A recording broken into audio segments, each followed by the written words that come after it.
നമസ്കാരം. ഞാൻ കുമാരൻ, സാജ് ടിമ്പേഴ്സ് ചേർപ്പ്. വീട് പണി തുടങ്ങുന്ന അവസരത്തിൽ പല സുഹൃത്തുക്കളും വന്ന് തേക്കിനെ പറ്റിയിട്ട് അഭിപ്രായം ചോദിക്കാറുണ്ട്. പലർക്കും അറിയാത്ത കാര്യം, തേക്ക് എത്ര വിധമുണ്ട് എന്നൊക്കെയാണ് പലരുടെയും ചോദ്യം.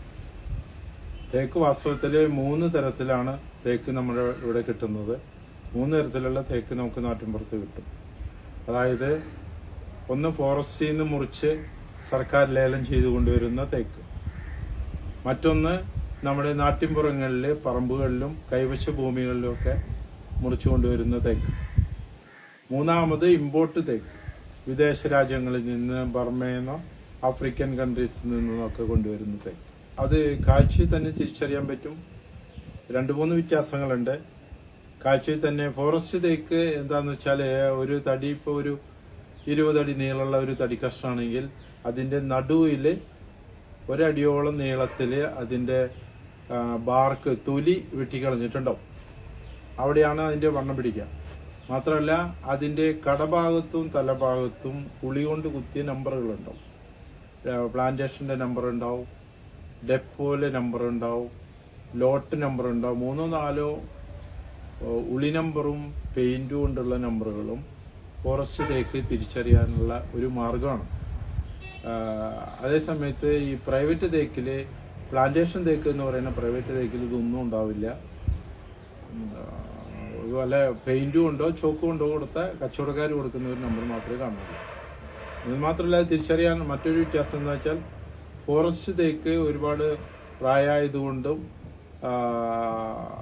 അത് നിൽക്കുന്ന ഏരിയ അത്തരം പ്രദേശത്തായതുകൊണ്ടും അതിന് വെള്ളം വളരെ കുറവായിരിക്കും. ഫോറസ്റ്റ് തേക്കാണെങ്കിൽ നമുക്ക് 80-85% കിട്ടും. പോവാൻ വിറക് നിസ്സാരേ ഉണ്ടാവുള്ളൂ, കാര്യമായിട്ട് പോകാനുണ്ടാവില്ല. പിന്നെ മാത്രമല്ല, ഗുണത്തിലൊക്കെ ഒരുപാട് വ്യത്യാസമുണ്ട്. ഫോറസ്റ്റ് തേക്ക് വളയാനും ചുരുങ്ങാനുള്ള സാധ്യത വളരെ കുറവാണ്. പ്രൈവറ്റ് തേക്കിന് 1 ഇഞ്ചിൽ മേലെ വെള്ളയുണ്ടാവും. 1 ഇഞ്ച്, 1.5 ഇഞ്ച്, 2 ഇഞ്ച് വരെ ചിലപ്പോൾ വെള്ളയുണ്ടാവും.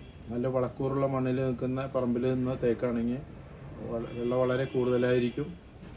ഇത് രണ്ടും നമ്മൾ ഉപയോഗിക്കുമ്പോൾ ഉപയോഗത്തിലും ഒരുപാട് വ്യത്യാസമുണ്ട്. ഉപയോഗത്തിൽ എന്ന് പറഞ്ഞാൽ, പ്രൈവറ്റ് തേക്കെടുത്ത് നമ്മൾ ഒരു 10 CFT ഉള്ള ഒരു തടി എടുത്ത് അറുത്ത് ഉരുപ്പടികളാക്കിയാൽ നമുക്ക് അതിൻ്റെ ഒരു 60% നമുക്ക് ഉപയോഗിക്കാൻ വെള്ളമില്ലാതെ നല്ല ഉരുപ്പടി. പ്ലാന്റേഷൻ തേക്ക് വളയും ചുരുങ്ങും, ഇതിനൊക്കെ സാധ്യത കൂടുതലാണ്. അതിന് ഒരു പ്രധാന കാരണം എന്താണെന്ന് വെച്ചാൽ പ്രായ വ്യത്യാസം, മറ്റൊന്ന് ഓയിൽ കണ്ടന്റ്, കളറും വളരെ വ്യത്യാസമുണ്ട്. ഫോറസ്റ്റ് തേക്കിന് എപ്പോഴും ആ ഗോൾഡൻ കളർ ഉണ്ടായിരിക്കും. പ്രൈവറ്റ് തേക്കിന് അങ്ങനെ ആ ഗോൾഡൻ കളർ കിട്ടിക്കൊള്ളണമെന്നില്ല. കുറച്ച് ബ്ലാക്ക് കലർന്നിട്ടുള്ള കളറായിരിക്കും മിക്കവാറും. ഫോറസ്റ്റ് തേക്ക് ഉണങ്ങും തോറും ഈ കളറ് ഷൈനിങ് കൂടി വരുള്ളൂ. അത് ഓയിൽ കണ്ടന്റ് ഉള്ളത് കൊണ്ടാണ് കൂടുതൽ അങ്ങനെ വരുന്നത്. മാത്രമല്ല, ഫോറസ്റ്റ് തേക്കില് ആനുവൽ റിങ്സ് ക്ലിയർ ആയിട്ട് കാണാൻ പറ്റും. അതായത് ഇങ്ങനെ ഗ്രാഫ് വരച്ച പോലെ ഡിസൈൻ ഉണ്ടാവും. പ്രൈവറ്റ് തേക്കിന് ഇത് വളരെ വൈഡായിരിക്കും. ആനുവൽ റിങ്സ് വളരെ വൈഡായിരിക്കും. ഈ എന്താ പറയുക, ഈ റിങ്ങുകൾ വളരെ അകലത്തിൽ ഉണ്ടായിരിക്കുള്ളൂ. അതിന്റെ മുറിപ്പാട് നോക്കിയാൽ നമുക്ക് മനസ്സിലാവും. ഇതൊക്കെയാണ് ഇത് തമ്മിലുള്ള വ്യത്യാസം. മാത്രമല്ല, ഈ എക്കണോമിക്കലായിട്ട് നോക്കുമ്പോൾ ലാഭം പ്ലാന്റേഷൻ തേക്കാണ്.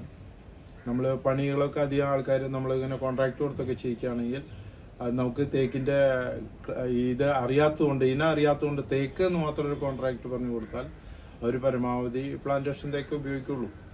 പിന്നെ നമ്മൾ അങ്ങനെ കോൺട്രാക്റ്റിൽ പ്രത്യേകം പറഞ്ഞ് ഫോറസ്റ്റ് തേക്ക് തന്നെ വേണം, ഡെപ്പോ തേക്ക് തന്നെ വേണമെന്ന് പറഞ്ഞാൽ മാത്രമേ ഫോറസ്റ്റ് തേക്ക് ഉപയോഗിക്കുള്ളൂ. കാരണം വിലയിൽ നല്ല അന്തരമുണ്ട് രണ്ടും തമ്മിൽ. ഗുണം കൊണ്ട് ഒരുപാട് മാറ്റമുണ്ട്. ഇതാണ് പ്ലാന്റേഷൻ തേക്കും ഡിപ്പോ തേക്കും തമ്മിലുള്ള പ്രധാന വ്യത്യാസം.